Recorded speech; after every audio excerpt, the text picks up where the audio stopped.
పంచభూతములు ముఖ పంచకమై ఆరు ఋతువులు ఆహార్యములై ప్రకృతి పార్వతి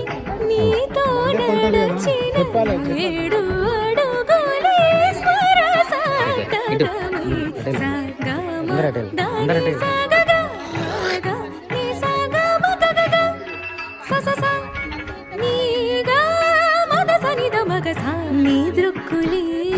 అదు అష్టదిక్కులై నీ వాక్కులే